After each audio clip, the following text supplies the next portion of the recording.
ایک ایسی حدیث نبوی ہے صلی اللہ علیہ وسلم جو ایمان کے وہ جوہر بیان کرتی ہے جو ایک مسلمان کی شخصیت کو مکمل کرتے ہیں۔ کیا ہی حسین تعلیم ہے کہ ایمان صرف عبادت کا نام نہیں ہے، بلکہ حسن اخلاق، حسن معاملات اور حسن نیت سے جڑ کر ہی مکمل ہوتا ہے۔ آج کی یہ حدیث ہمیں سوچنے پر مجبور کرے گی۔ ایمان کی حقیقت دل کے ساتھ زبان اور عمل سے بھی جڑی ہوئی ہے، اور ایمان کی بعض عظیم خصوصیات کیا ہیں جن کے بغیر مسلمان کی زندگی نامکمل ہے۔ تو انشاءاللہ آئیں ہم اس کو ذرا علمی اور فکری اور مجلسی انداز میں غور کرتے ہیں کہ اس میں جو ہمیں کیا فضیلت اور کیا خصوصیت ملتی ہیں۔ ایمان کے یہ خصائل نہ صرف ہمیں اللہ کے قریب کرتے ہیں بلکہ انسانیت کے لیے باعث رحمت بھی بنتے ہیں۔ تو سب سے پہلے ہم حدیث کا ترجمہ دیکھتے ہیں، پھر انشاءاللہ اس کی جو ہے وہ تفسیر و تشریح دیکھیں گے۔ بسم اللہ الرحمن الرحیم۔ ان ابی ہریرہ رضی اللہ تعالی عنہ عن رسول اللہ صلی اللہ علیہ وسلم قال من كان يؤمن بالله واليوم الآخر فليقل خيرا أو ليصمت ومن كان يؤمن بالله واليوم الآخر فليكرم جاره ومن كان يؤمن بالله واليوم الآخر فليكرم ضيفه۔ سیدنا ابو ہریرہ رضی اللہ تعالیٰ عنہ سے روایت ہے کہ رسول اللہ صلی اللہ علیہ وسلم نے ارشاد فرمایا ہے، من کان یؤمن باللہ والیوم الآخر، جو اللہ اور یوم آخرت کے دن پر ایمان رکھتا ہے، فلیقل خیرا او لیصمت، اسے چاہیے کہ وہ جب بھی کوئی بات کہے تو اچھی بات کہے، او لیصمت یا پھر خاموش رہے، اگر اچھی بات نہیں کہہ سکتا او لیصمت تو وہ چاہے کہ خاموش رہے۔ ومن کان یؤمن باللہ والیوم الآخر، اور جو کوئی اللہ اور یوم آخرت کے دن پر ایمان رکھتا ہے، فلیکرم جارہ، اسے چاہیے کہ وہ اپنے ہمسائے کا احترام کرے۔ ومن کان یؤمن باللہ والیوم الآخر فلیکرم ضیفہ، اور جو کوئی اللہ اور یوم آخرت کے دن پر ایمان رکھتا ہے اسے چاہیے کہ وہ اپنے مہمان کا احترام کرے۔ اسے بخاری اور مسلم نے روایت کیا ہے۔ تو یہ حدیث بڑی اہم اور آج کے ہمارے معاشرے کے اندر جو ہے ایک آئیڈیل معاشرہ بنانے میں اہم کردار ادا کرتی ہے کہ ہمارا رویہ لوگوں کے ساتھ کیسا ہونا چاہیے، ہمارے معاشرے میں ہمارے پڑوس ہماری مہمان نوازی کیسی ہونی چاہیے۔ اس حوالے سے انشاءاللہ ہم اس میں جو ہیں وہ چیزیں دیکھیں گے۔ تو سب سے پہلے اس کی اگر تشریح کی جائے تو حدیث میں جو مذکور ایمانی خصلتیں حقوق العباد کے متعلق اور مکالم اخلاق کے متعلق ہوئی ہیں نا، وہ ہمیں یہ چیز بتلا رہی ہیں۔ سب سے پہلے یہ کہ اللہ اور یوم آخرت پر ایمان کا ایک تقاضا یہ ہے کہ مسلمان اچھی بات کہے۔ مسلمان ہوتا ہی وہی ہے، یعنی جب بھی وہ اپنی زبان سے کوئی کلمات نکالتا ہے تو وہ اچھے نکالتا ہے، برے القابات سے برے کلمات سے اپنی گفتگو کا وہ آغاز نہیں کرتا۔ جب بھی وہ اپنے ہونٹوں کو جنبش میں لاتا ہے، جب بھی اپنے ہونٹوں کو حرکت دیتا ہے تو اپنی زبان سے خیر کی بات جو ہے وہ نکالتا ہے، یا پھر وہ خاموش رہتا ہے۔ یعنی جب مسلمان آدمی کوئی بات بولنا چاہے تو اس کے نتیجے پر غور کرے کہ اگر میں نے یہ بات کہہ دی ہے نا تو اس کا پتہ نہیں آگے رزلٹ کیا نکلے گا۔ یہ کلمات تو میں زبان سے یہ جو لفظ تو نکالنے لگا ہوں، لیکن اس کلمات کا، ان الفاظ کا جو ہے وہ رزلٹ کیا نکلے گا، اس کا مجھے جو ہے وہ بیک فیڈ کیا ملے گا، اس کا مجھے لوگ کیا رسپانس کیا ملے گا مجھے جو میں کلمات نکالنے لگا ہوں۔ تو اس میں کوئی ضرر یا فساد یا خرابی تو نہیں بنے گی، اور کیا یہ بات آدمی کو کسی حرام یا مکروہ تک تو نہیں لے جائے گی۔ یعنی جو وہ بات نکالنے لگا ہے، وہ بات نکالنے سے پہلے کہتے ہیں بولنے سے پہلے جو ہے وہ اس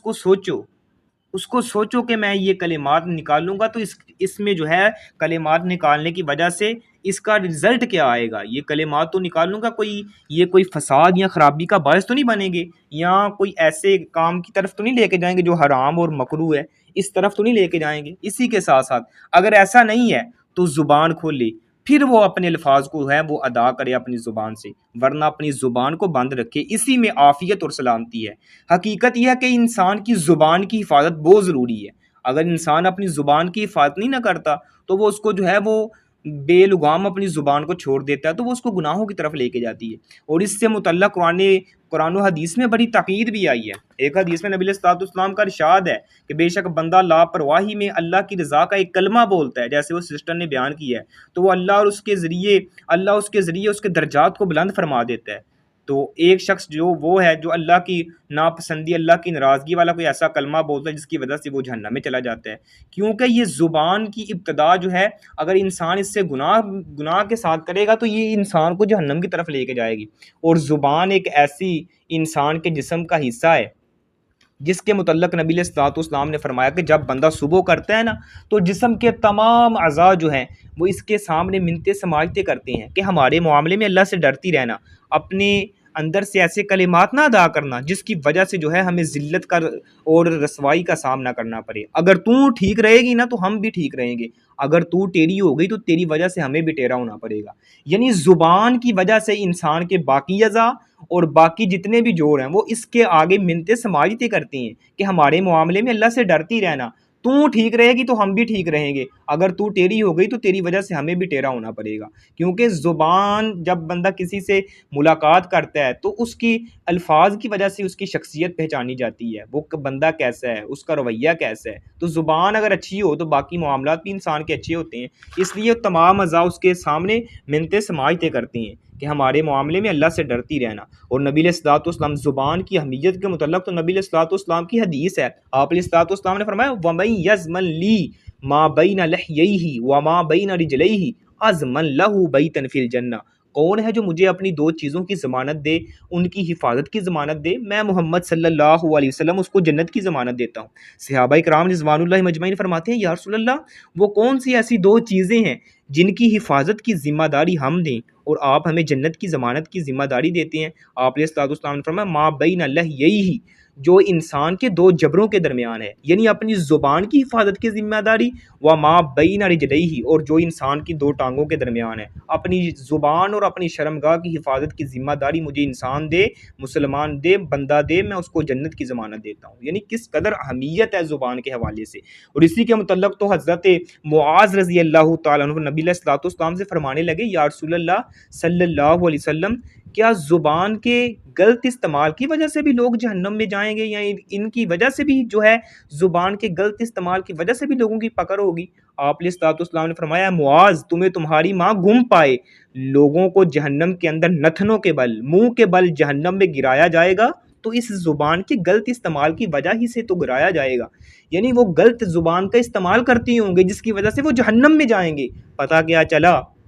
کہ زبان کا غلط استعمال، زبان کی غلط کارستانیاں انسان کو جہنم کی طرف لے کے جاتی ہیں۔ اور زبان کی حفاظت کے متعلق صحابہ اکرام کس قدر ڈرا کرتے تھے۔ ایک دن سیدنا ابوبکر صدیق رضی اللہ تعالیٰ عنہ اپنی زبان کو پکڑ کے کھینچ رہے ہیں، پاس سے گزر امیر المؤمنین حضرت عمر فاروق رضی اللہ تعالیٰ عنہ کا ہوتا ہے، دیکھا حضرت ابوبکر صدیق اپنی زبان کو پکڑ کے کھینچ رہی ہیں، فرمایا یا افضل البشر بعد الانبیاء، آپ انبیاء کے بعد سب سے عظیم ترین ہستی ہیں، اپنی زبان کو پکڑ کے کھینچ رہی ہیں۔ فرمایا عمر اس زبان نے مجھے بڑی مصیبتوں اور ہلاکتوں میں ڈال دی ہے، میں اس زبان کو اپنے قابو میں کرنا چاہتا ہوں تاکہ اس زبان میں خیر تو ہو پر شر نہ ہو، اس زبان میں اجر تو ہو پر زجر نہ ہو، اس زبان میں محبت تو ہو پر نفرت نہ ہو، اس زبان میں وفا تو ہو پر جفا نہ ہو، اس زبان میں جو ہے وہ یہ زبان نرم تو ہو پر گرم نہ ہو، اس میں جو ہے وہ یہ زبان جو ہے وہ شیریں تو ہو پر اس میں شب و شتم نہ ہو، اس زبان میں خیر تو ہو پر شر نہ ہو، اس لیے میں اس زبان کو اپنے قابو میں کرنا چاہتا ہوں۔ حضرت عبداللہ بن مسعود رضی اللہ تعالیٰ عنہ کے متعلق آتا ہے اپنی زبان کو پکڑ کے نا نصیحت کر رہے ہیں، کہتے ہیں یا لسان قل خیرا تغنم واسکت عن شر تسلم من قبل ان تندم، یا لسان اے زبان قل خیرا تغنم، جب بھی بات کہے تو اچھی بات کہے، جب بھی بولے تو اچھی بات اچھی الفاظ کے ساتھ گفتگو کر، اس سے کیا ہوگا؟ قل خیرن تغنم، اس سے جو ہے وہ دنیا کی بلائیاں حاصل کر لے گی، واسکت عن شر تسلم، اور بری بات کہنے سے خاموش رہے، بری بات کہنے سے رکی رہے، اس سے کیا ہوگا؟ بہت سی برائیوں سے بچ جائے گی، بہت سے جو ہے وہ جھگڑوں سے بچ جائے گی، بہت سے فساد اور خرابیوں سے بچ جائے گی۔ اس کے ساتھ فرمایا یا لسان قل خیرا تغنم واسکت عن شر تسلم من قبل ان تندم، اس سے پہلے اگر تو نے غلط استعمال کر دیا پھر تمہیں بعد میں شرمندگی کا سامنا کرنا پڑے گا۔ قبل اس کے کہ تجھے شرمندگی کا سامنا کرنا پڑے، تو جب بھی بات کہے جب بھی بولے تو اچھا بول، اور اس سے پہلے کہ اگر تو اچھا بولے گی دنیا کی بلائیاں حاصل کرے گی، اور جب بھی کوئی اچھی الفاظ کہے گی دنیا کی بلائیوں کے ساتھ ساتھ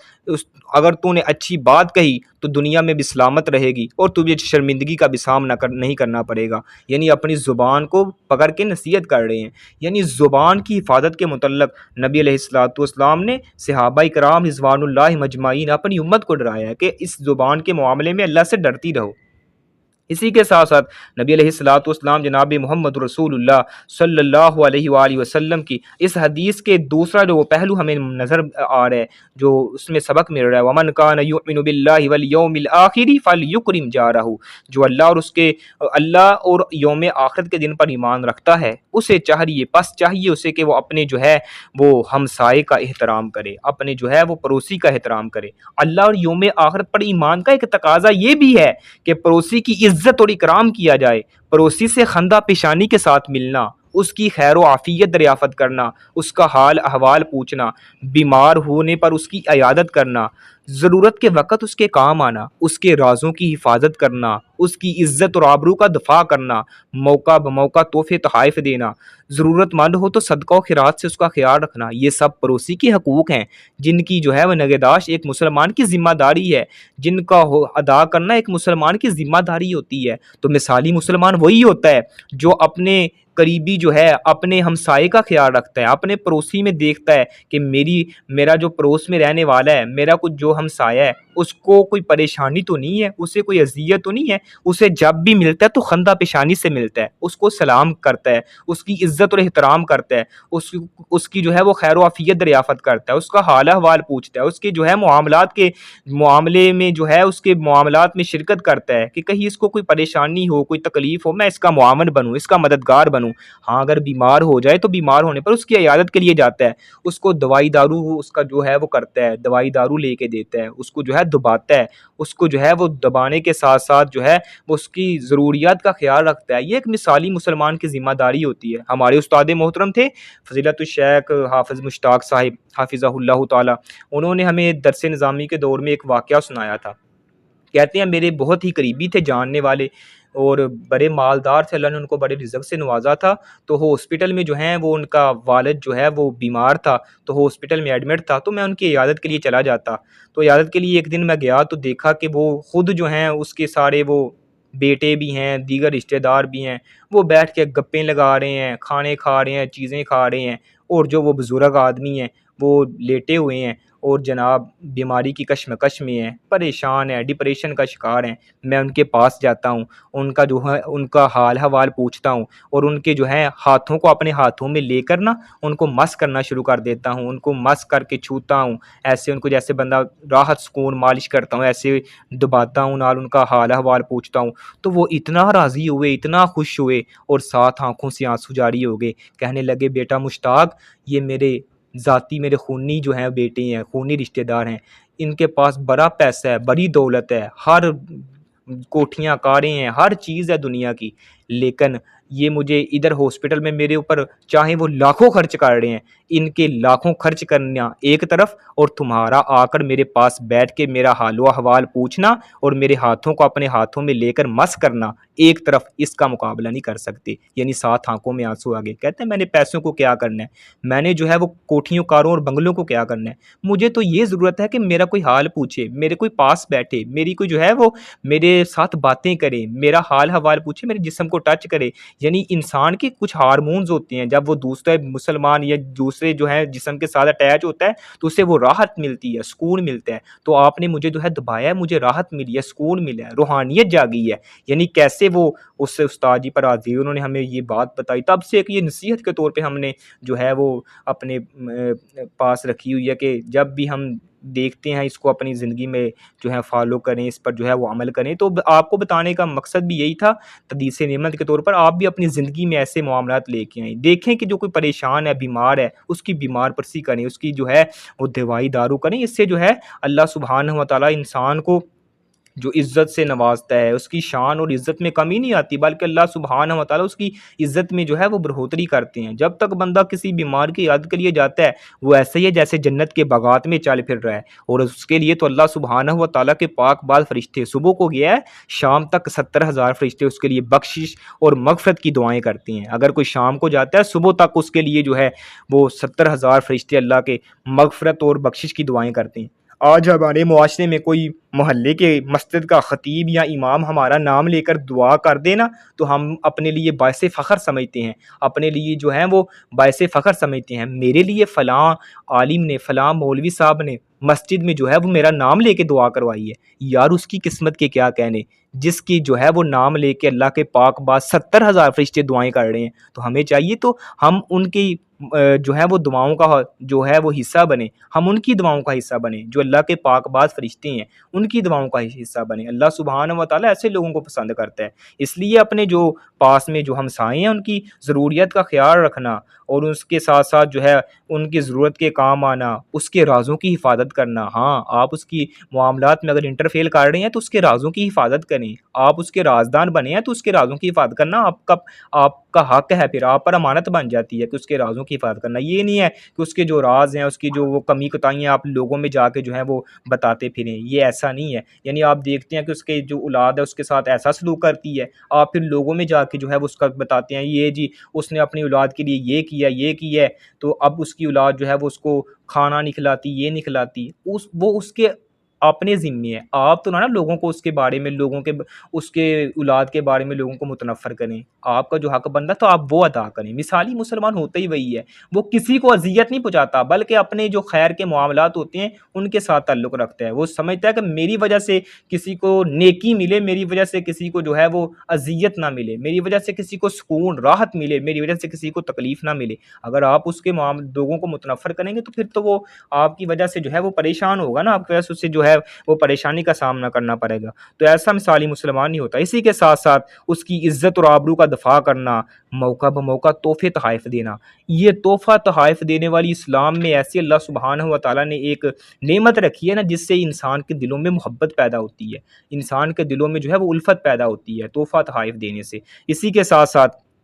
اس کے اگر آپ دیکھیں کہ وہ ضرورت مند ہے اس پر صدقہ خیرات کریں، اگر کوئی مقروض ہے آپ صاحب استطاعت ہیں اس کے قرضے کو اتار دیں۔ اسی کے یہ ایک مثالی مسلمان کی ذمہ داری ہے۔ اور سیدنا ابو ذر رضی اللہ تعالیٰ عنہ سے روایت ہے، نبی علیہ الصلوۃ والسلام نے فرمایا ابو ذر جب تم کھانا پکاؤ، ہنڈیا پکاؤ تو اس ہنڈیا کا پانی بڑھا دیا کرو، یعنی شوربہ زیادہ کر دیا کرو، اور اپنے پڑوسیوں کا بھی خیال رکھا کرو، یعنی ہنڈیا کا پانی زیادہ کرو، شوربہ زیادہ کرو، اور اس شوربے کو پھر دیکھو اپنے ہمسائے میں اس کو بھی بھیج دیا کرو۔ کبھی آپ نے کبھی ایسا کیا ہو، آپ نے گھر میں گوشت پکایا ہو اللہ کی رضا کی خاطر، اللہ کو راضی کرنے کے لیے، اس میں جو ہے وہ زیادہ پانی کا استعمال کیا ہو اس نیت کی وجہ سے کہ میں نے نبی علیہ الصلوۃ والسلام کی اس حدیث پر عمل کرنا ہے، میں نے ہنڈیا میں پانی زیادہ ڈالا ہے، اور میں نے ہنڈیا میں پانی زیادہ ڈالنے کی وجہ کیا ہے کہ میں نے نبی علیہ الصلوۃ والسلام کی سنت کو پورا کرنا ہے۔ جب ہنڈیا تیار ہوگی میں نے جو ہے وہ سالن جو ہے وہ اپنے پڑوسی کو کھلانا ہے، اس کو اپنے ہمسائے کے گھر بھیجنا ہے تاکہ وہ بھی گوشت کھا سکیں،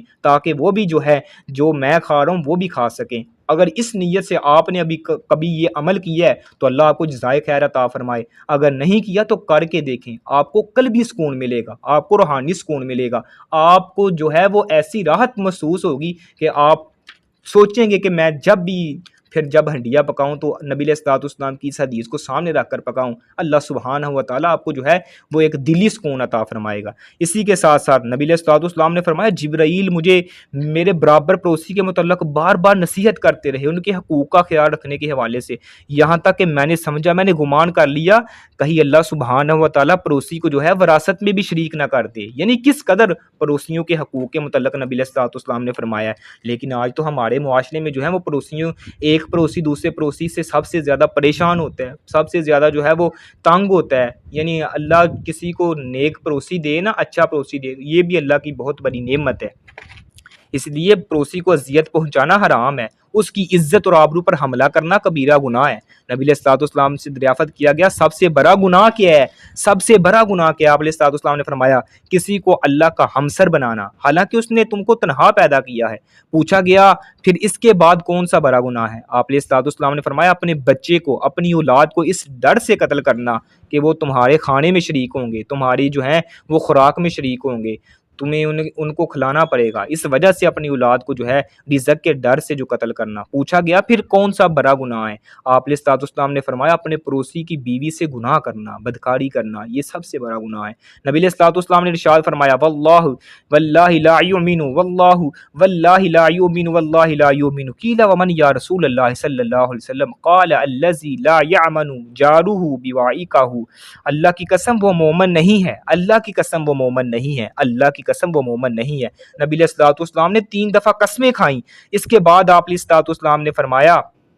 جس کے پڑوسی سے اس کی شرارتوں سے محفوظ نہ رہیں، اللہ کی قسم وہ مومن نہیں ہے۔ 3 دفعہ نبی علیہ الصلوۃ والسلام نے قسم اٹھا کے، اللہ کا نام کی قسم اٹھا کے فرمایا جس کے پڑوسی اس کی شرارتوں سے محفوظ نہ رہیں وہ مومن نہیں ہے۔ پڑوسی کی عیب گیری اور مذمت، اس کے ساتھ گالی گلوچ، اس سے برا بلا کہنا، اس کی دولت و جائیداد پر غاصبانہ قبضہ وغیرہ بھی اسلامی شریعت میں حرام ہے، کیونکہ یہ سب پڑوسی کو اذیت پہنچانے کی مختلف صورتیں ہیں۔ اور آپ کے قریب ترین پڑوسی وہ ہے جس کا دروازہ آپ سے سب سے زیادہ قریب ہے۔ نبی علیہ الصلوۃ والسلام سے پوچھا گیا میرے گھر کے قریب تو بہت زیادہ لوگ رہتے ہیں، تو سب سے زیادہ مجھ پر کس کا حق ہے؟ آپ علیہ الصلوۃ والسلام نے فرمایا جس کا دروازہ تمہارے گھر کے سب سے زیادہ قریب ہے، تو وہ تمہارا